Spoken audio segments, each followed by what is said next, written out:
For example number 6 out of our text, we are given the function 1,000 times the quantity 1.0525 raised to the t equals 2,500. And I suppose I could probably read the whole thing. This is an interest problem. Sarah invests $1,000 into her account that earns 5.5 or 5.25 interest, and it's compounded annually. How long will it take to reach 2,500? So this is where we're applying this property. The initial investment times the quantity 1 plus r, where r is the interest rate, right?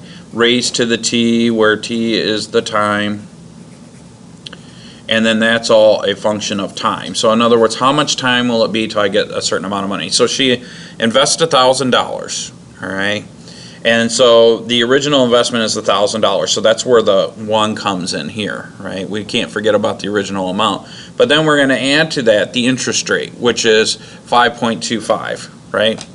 And so if we're going to add the 5.25, that's 1 plus 0.0525, right? 1.0525. I always say it wrong, but I write it down right. All right.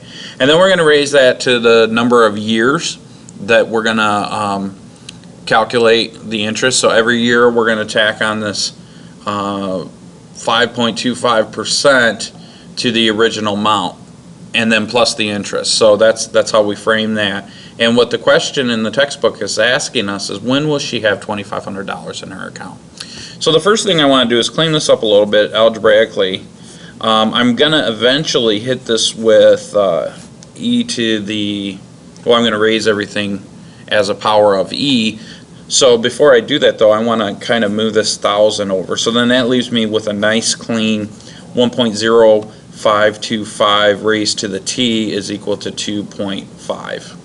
Okay, and so now that it's like that, if I raise everything to the e, or I'm sorry, make everything a power of e, I've got this really nice property that I could take advantage of. Oh wait, not raise it to the e. I'm so silly. I need to take the natural log. Now the reason I want to take the natural log of this stuff is because there's a property in logs, and I don't know if you remember this or not, that lets me take this t and toss it to the front. Okay, so when I toss that t to the front, I'm going to say t times the natural log of this stuff. Okay, and so that's equal to the natural log of 2.5. Okay, well, since t is being multiplied by all this stuff, if I divide both sides by the natural log of 1.0525, then I'm going to get the natural log of 2.5 all over the natural log of 1.0525. Now remember, these are numbers. When you take the natural log of these numbers, it's actually literally a number. So I'm going to plug those into my calculator, and you could do it all in one step if you want to.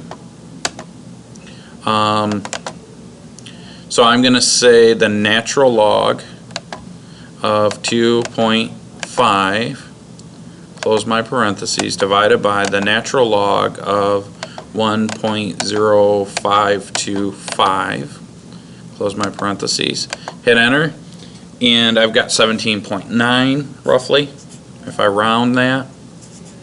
And so what does that 17.9 mean? Well, what it means is it will take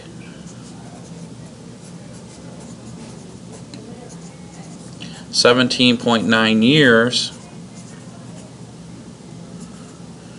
for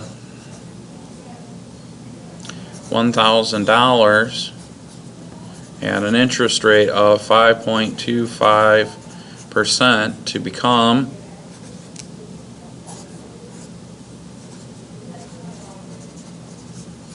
$2,500.